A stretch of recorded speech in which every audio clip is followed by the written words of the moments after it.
paskui jau ta pati Vokietija paima Austriją, paima Sudetus, paima Čekiją, padedant jau anglams. Neužmirškim, kad 39 kovo 23 paima ir Klaipėdą. Mes dabar taip kukliai visada tą stengiamės nepastebėti. Nes nepatogu kažkaip. Kaip čia dabar? Su Vokietijais, Europos Sąjungoje, viskas. Klaipėdą turėjom atiduoti savo metu. Na, paskui, kaip minėjau, Lenkija, praktiškai visa Europa, 40 metų vasarą, porą savaičių tiesipriešinusi pasiduoda Prancūzija ir lieka tik Anglija praktiškai. Lieka tik Anglija. Nu, kurią pradeda bombarduoti 40 metais, bet tuo pačiu metu ir bombardavimas vyksta, ir tuo pačiu vyksta pasiūlymas. Eina pasiūlymai iš Berlyno į Londoną, susitarkim ir veikim kartu. Taip, kad Vokietija tą savo gyvybinę erdvę plečia, tas uberalės pasiteisina, nes jie iš tikrųjų paima šalis tiesiog va taip sau. Vienos pasiduoda, kitos truputį priešinasi, praktiškai be problemų. Nu, ateina metas, 41 metais jau ir tą gyvybinę erdvę ir į Tarybų Sąjungą paplėsti. Pagrindinis tikslas. Ir tai prasideda jau tas vadinamas didysis tėvyninis karas, taip vadinamas yra Rusijoje, kuris baigėsi Berlyne, Vokietijos padalinimu ir Vokietijos dar vienos imperijos žlugimu. Dabar kitas pagrindinis žaidėjas – Tarybų Sąjunga. Kaip minėjau, po revoliucijos Rusijos imperija virsta Tarybų Sąjunga, surūtė chaosas, pilietinis karas, bet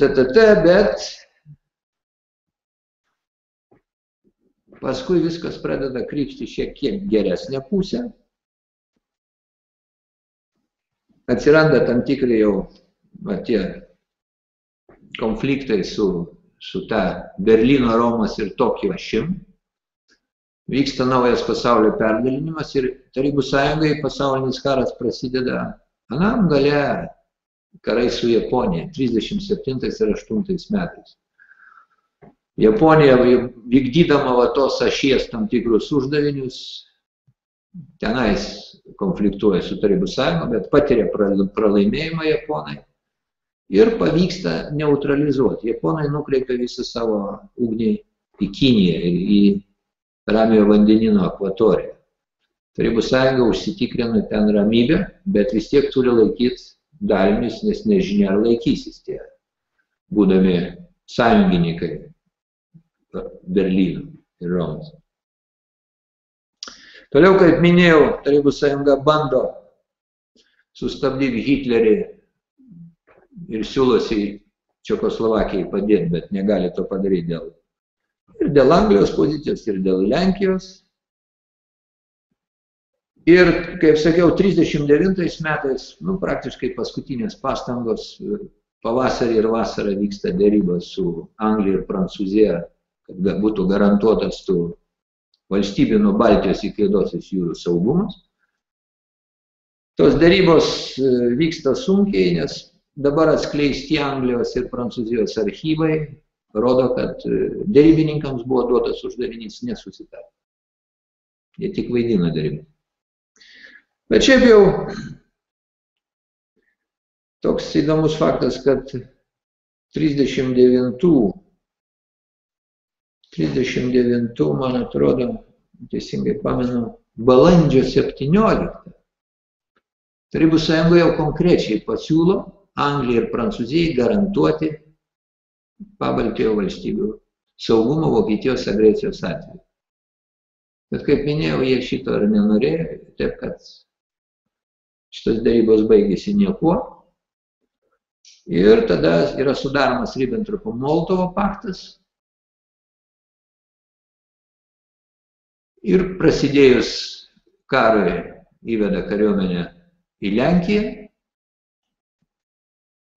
ir pasiima vakarų Ukrainą, Baltarusiją ir Vilniaus kraštą jau Tarybų sąjunga. Na, vakarų Ukrainą ir Baltarusiją prijungė prie tuo metu esančių Ukrainos ir Baltarusijos socialistinių respublikų, Vilniaus kraštą atiduoda Lietuvai. Na ir 39 metais taip pat Tarybų sąjunga užpuola Suomiją, pasiekė savo rezultatus, tiesa didelių aukų sąskaitą, bet rezultatą pasiekė, apie tai irgi šiek tiek vėliau. Na ir paskui, kaip minėjau, jau 41 karas, kuris baigėsi į pergalingų žingsnių į Berlyną. Tarybų sąjunga yra viena iš karo laimėtojų. Na ir paskutinis dalyvis, kurį norėčiau aptart, kalbant apie Antrojo pasaulinio karo pradžią, aišku, Jungtinės valstijos. Įdomus dalykas. Jungtinės valstijos buvo paskelbusios neutralitetą, kad šitose visose procesuose. Brestant Antram pasauliniu karu ir jau jam prasidėjus. Ir beje, pas mus, bent aš visai neužtinku, pas mus Jungtinės valstijos visuomenė, Jungtinių valstijų visuomenė, buvo kategoriškai prieš Amerikos dalyvavimą kažkur ten Europos karuose. Buvo didžiulis pasipriešinimas. Buvo judėjimai visuomeniniai, juose dalyvavo įžymybės, tas garsusis Lakūnas, kuris pirmas perskrido Atlantą. Jisai buvo viena iš vėliavų to judėjimo, kad nesikišti jokius Europos reikalus, o užsiminėti savim. Nu, kaip minėjau, Jungtinėse valstijose nuo 29 metų buvo didžioji depresija ir milžiniška krizė. Milžiniška krizė. Bet 41 gruodžio 7 dieną Japonija subombarduoja Amerikos uostą Pearl Harbor Havajuose ir tai yra lūžis Amerikos visuomenės sąmonė. Jeigu prieš tai jie priešinosi, tai po šito Pearl Harboro jie į mūšį, iš karto yra įsteigiamos beje koncentracijos stovyklos Amerikoje, kurias yra surenkami japonų ir japonų kilmės asmenys gyvenantys valstijose. Ir Jungtinės valstijos įsijungia į karą, bet tiesa įsijungia į karą ne Europai, o Afrikoje, Ramiojo vandenyno akvatorijoje, kur su Japonija susiduria. Išsilaipina Sicilijoje, Italijos pietuose, bet ten didelio pasipriešinimo nebuvo iš italų pusės. Rimtesni karai vyko su japonais. Ir į Europos karo teatro areną įsijungė jau praktiškai karui besibaigiant 44 metais birželio 6 dieną, kai iki karo pabaigos jau lieka keletą mėnesių, kai karo rezultatas yra visiškai aiškus. Yra visiškai aišku, kad Maskva pati ateis iki Berlyno ir atsiranda pavojus, kad jinai ateis ne tik iki Berlyno, bet ir iki Paryžiaus. Kaip jau vieną kartą yra atėjus 19 šimtmetį. Vydamas į Napoleoną. O tarp kitko, Stalinas visą laiką prašė atidaryti tą antrą frontą, kad, aišku, būtų mažiau aukų, nereiktų jam vienam kariauti. Bet jie delsė iki paskutinio, kol suprato, kad gali būti paskui per vėlu. Ir taip Jungtinės valstijos tampa viena iš taip pat pergalingų žygio dalyvių ir 45 metais Berlyne kartu su Tarybų sąjunga švenčia pergalę. Tiesa, po to 45 gegužio ir šventės Berlyne dar Jungtinės valstijos rugsėjo mėnesį, tiesa ne rugsėjo mėnesį, o Liepos mėnesį paskelbė ultimatumą Japonijai, kuri vis dar ten kažką tai, suprantat, šiaušiasi. Japonija ultimatumą atmeta ir tada 45 metų rugpjūčio 6 dieną Jungtinės valstijos numeta atominės bombas į Hirosimos ir Nagasakio miestus. Ir Japonija, aišku, kapituliuoja, čia nėra kalbų. Beje, Jungtinės valstijos iki šiol yra vienintelė panaudojusi atominę bombą. Kaip sakiau, 39 lapkričio 30 Tarybų sąjunga užpuola Suomiją. Dėl šito veiksmo jinai yra išmetama iš Tautų lygos. Ir čia įdomus momentas.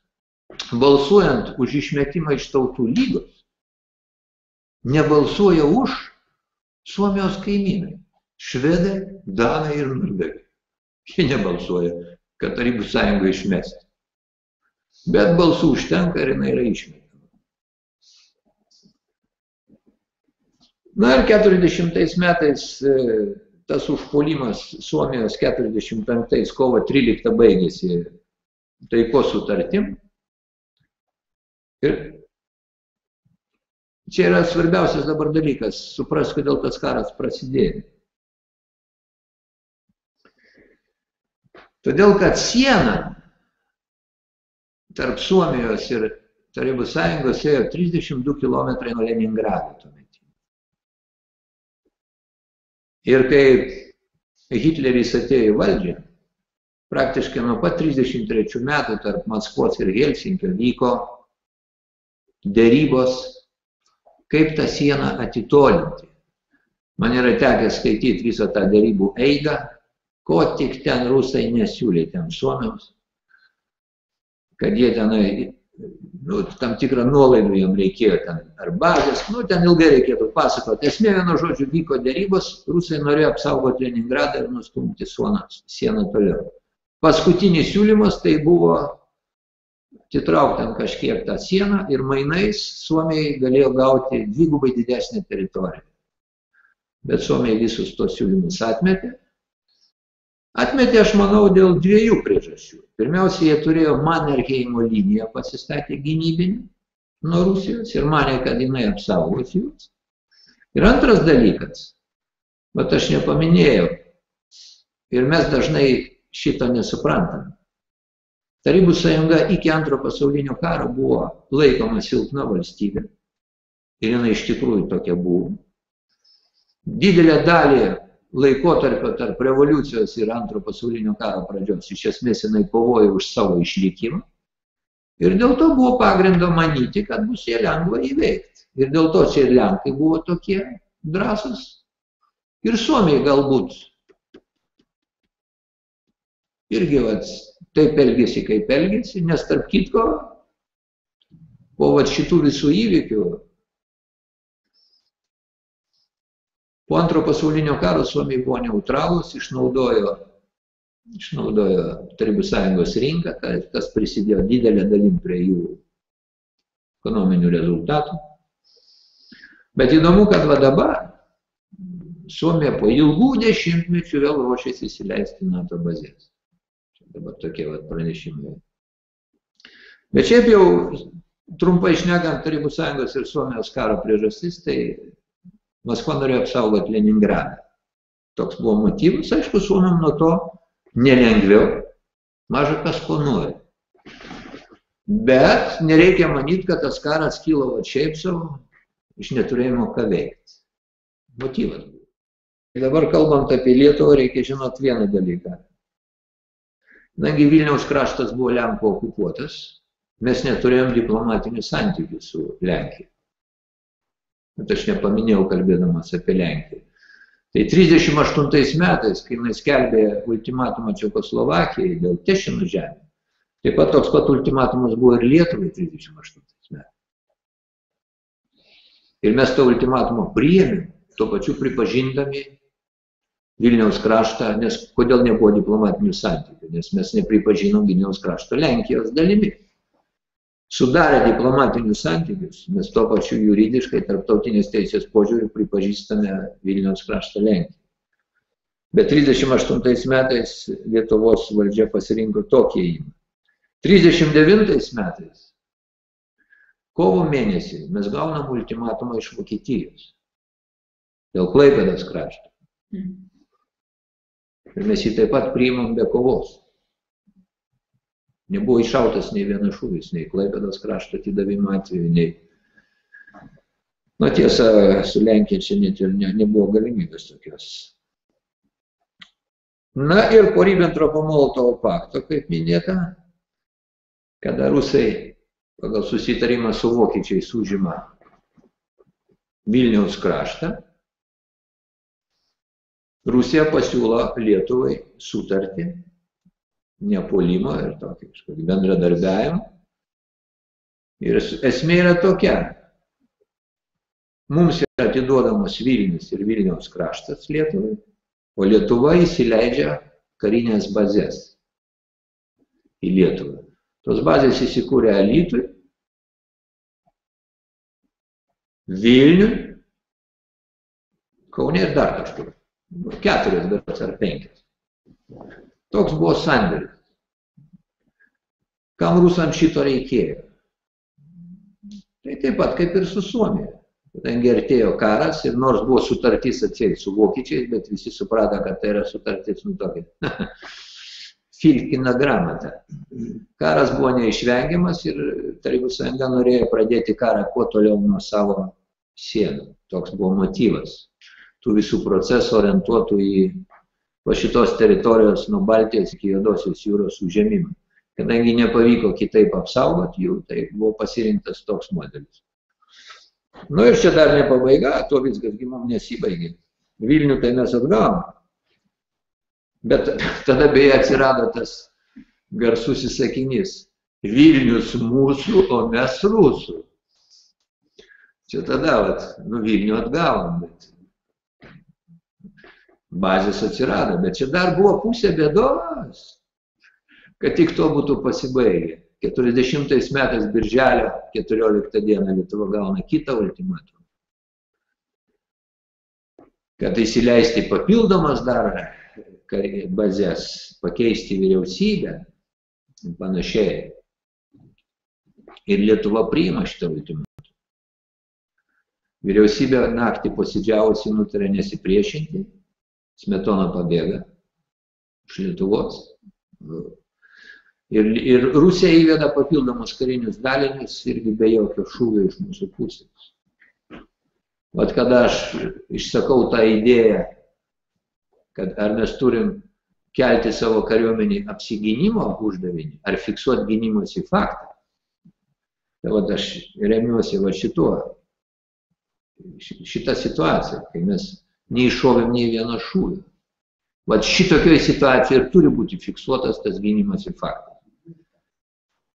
Nors čia galima, aišku, įvairiai svarstyti, ar čia tuo metu reikėjo, ar nereikėjo, kai būtų pasibaigę geriau, blogiau. Aš čia tiesiog kol kas faktinę medžiagą visą jums sakau. Na ir jau įvedus papildomus karinius dalinius, atsistatydina vyriausybė, sudaroma yra nauja Paleckio vyriausybė. Beje, šita vyriausybė buvo pripažinta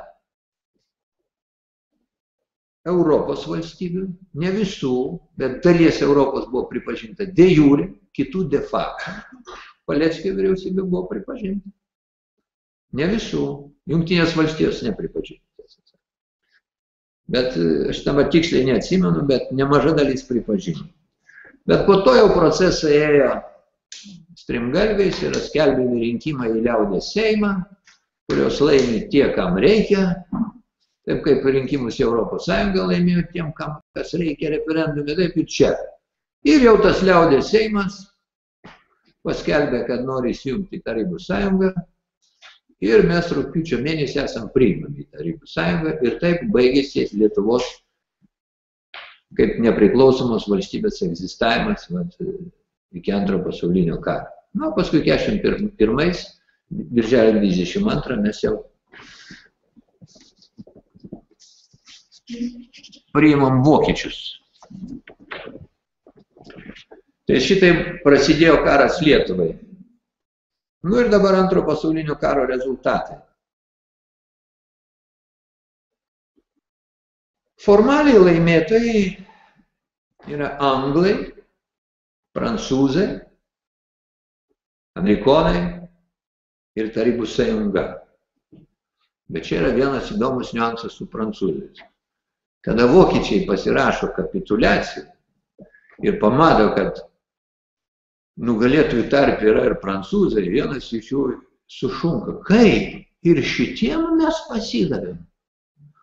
Prisimindami, kad jie tos prancūzus per 2 savaitės sutvarkė ir įžengė į Paryžių.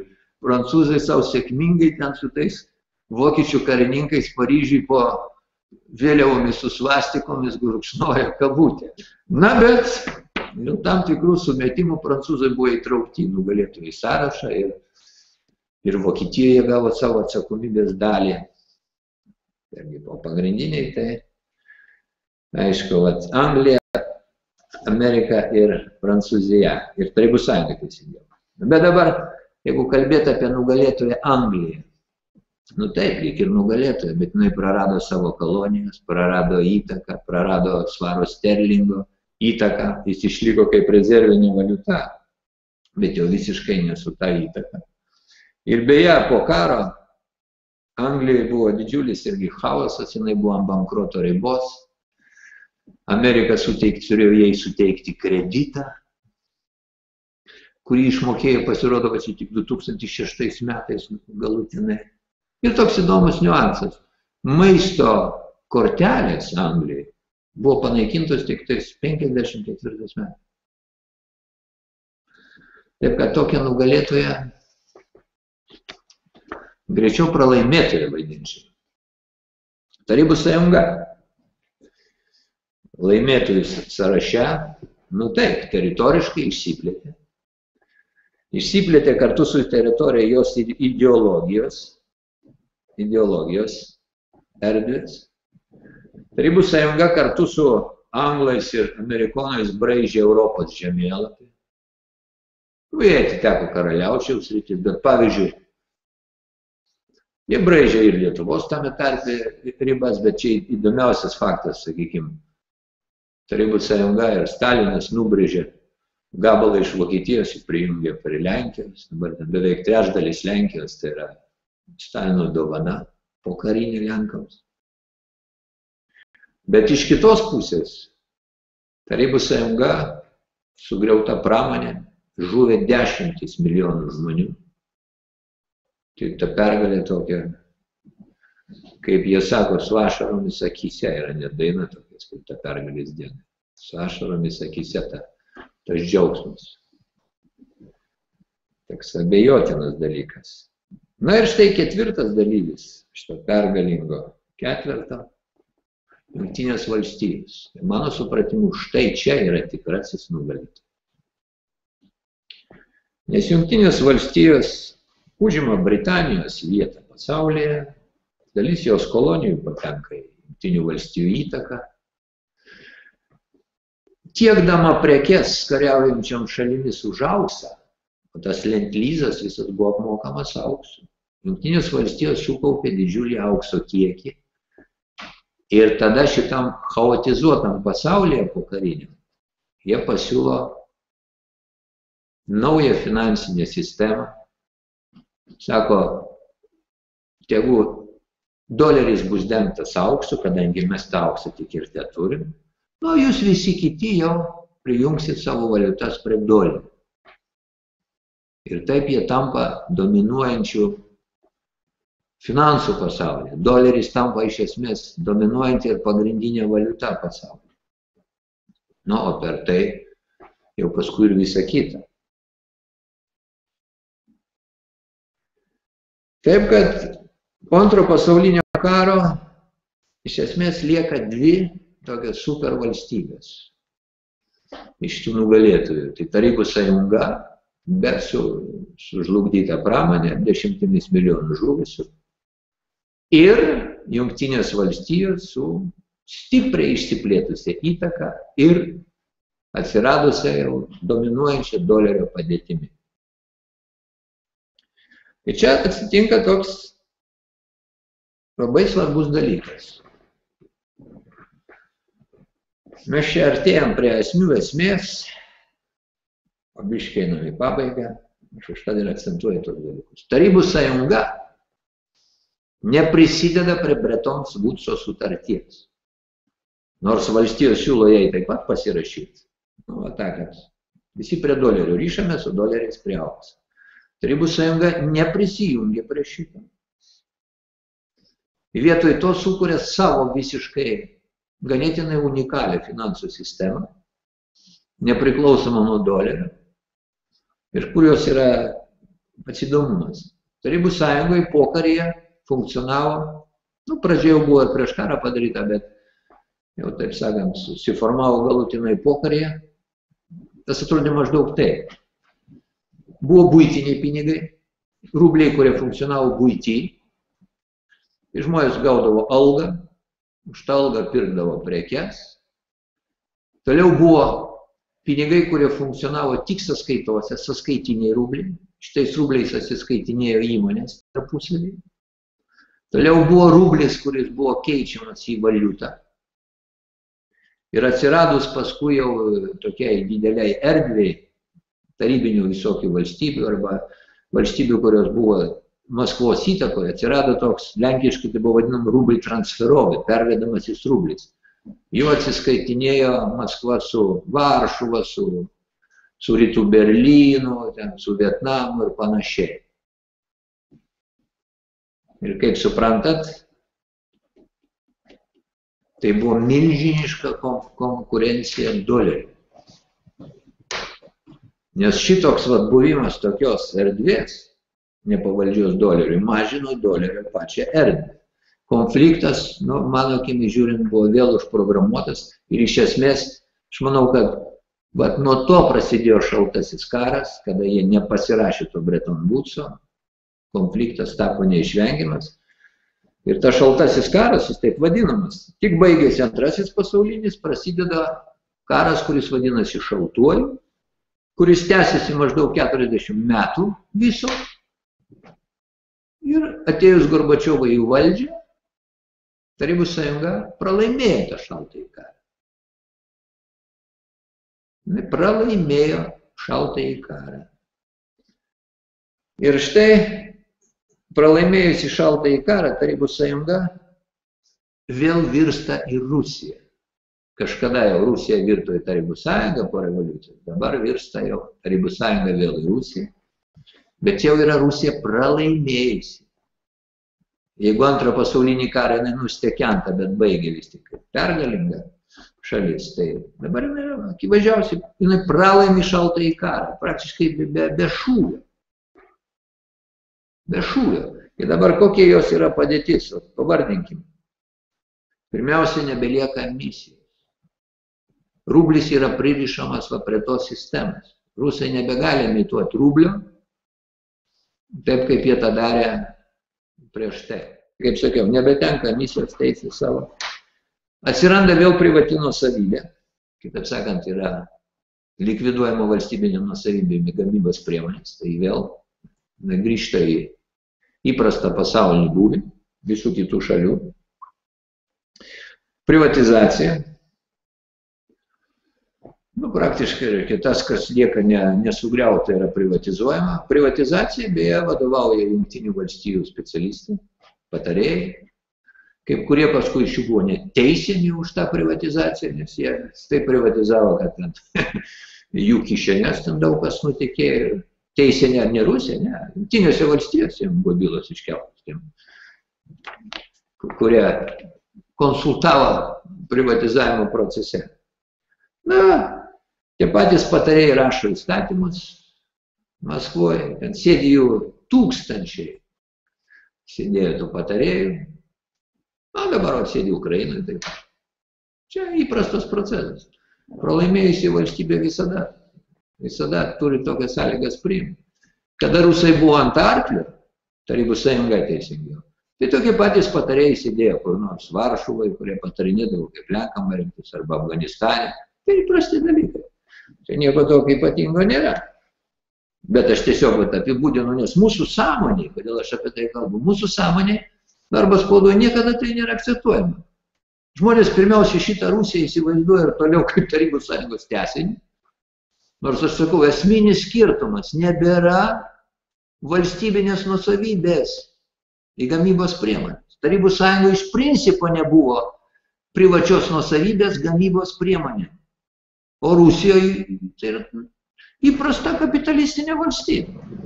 O Netgi dalis tų, kurie įsivaizduoja, kad grįžus rusams, ir net yra tokių, kurie šito norėtų, ir jie galvoja, kad grįžti tarybų valdžia.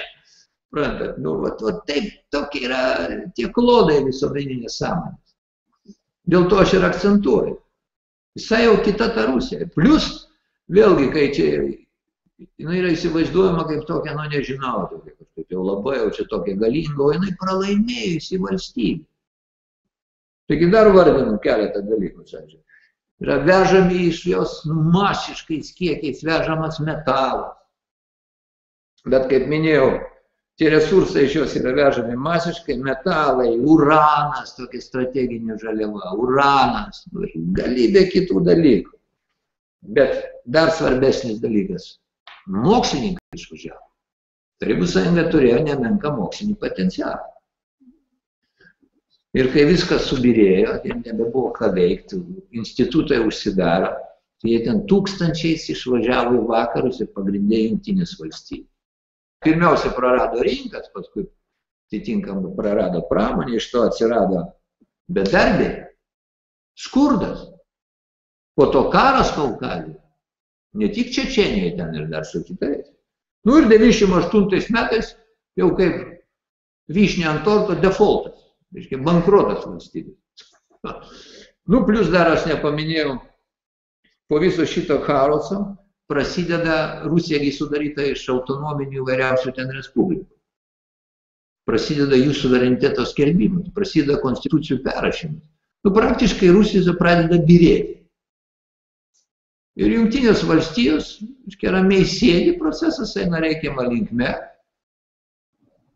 Ir aš galvoju, gal dėl to ir nepribaigė greičiau, nes atrodė viskas į taip eina, taip kaip reikia.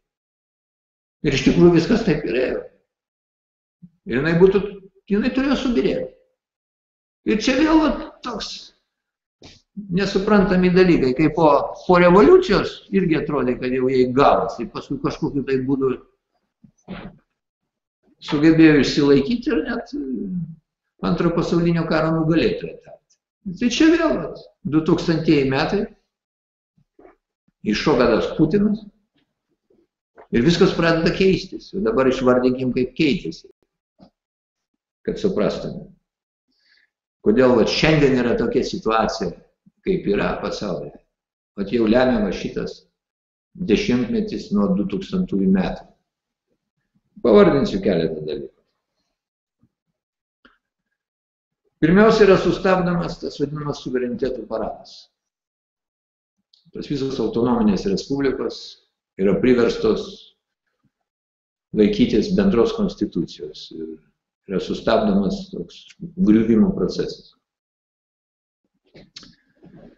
Toliau yra sustabdomas tokio įstatymo apie produkcijos pasidalinimą galiojimas. Rusiškai jis vadinasi Zakon o разделе продукции. Pagal šitą įstatymą jau buvo atiduotos naftos ir dujų verslovės įvairioms užsienio kompanijoms. Ir šito įstatymo esmė, kad ta užsienio kompanija duoda kažkokį tai pelno dalį tai valstybei, kuriai priklauso ta verslovė, tik tada, kai jinai padengia visą savo investiciją. Nu ir tada prasideda tokie cūdai, kaip skridimas su privačiais lėktuvais namo savaitgaliui, visokių simfonijų kvietimasis pagroti, nes visas nuostolius, viskas yra įrašoma į sąnaudas ir nieko nereikia mokėti. Beje, tie patys procesai vyko ir Lietuvoje. Pas mus irgi atskiri objektai buvo privatizuojami su tokia sąlyga. Vienas iš jų buvo Alytaus medvilnės kombinatas. Ten irgi panašus cūdai buvo. Ten tuometiniai vadovai skraidydavo savaitgaliais iš Nemaniūno, atrodo, aerodromo namo. Aš tiesiog ten pažįstu žmonės, kurie tuo metu dirbo. Iš jų pasakojimų šitą žinau.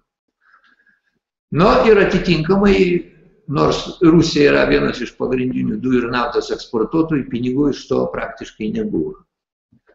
Tai paskui visi šitie procesai yra sustabdomi, tas įstatymas panaikinimas, pinigai pradeda eiti biudžetą jau didesni, yra apribojama oligarchų valdžia ir dalis jų pelnų taip pat yra nukreipiama į biudžetą.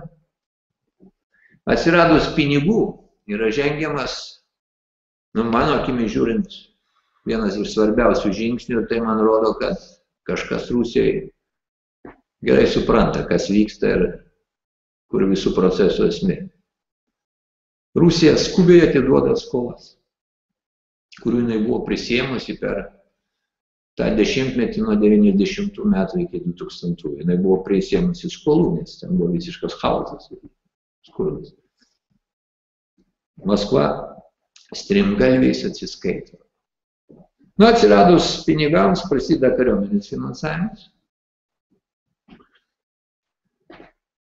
Gyvenimo lygio kilimas, pensijų algų augimas, nu ir apskritai bendras gyvenimo lygis kyla. Nu ir atitinkamai su tuo vėl prasideda pretenzijos į rimtesnį vaidmenį pasaulyje. Natūraliai. Ir va čia ir atsiranda, man atrodo, visa ko esmė.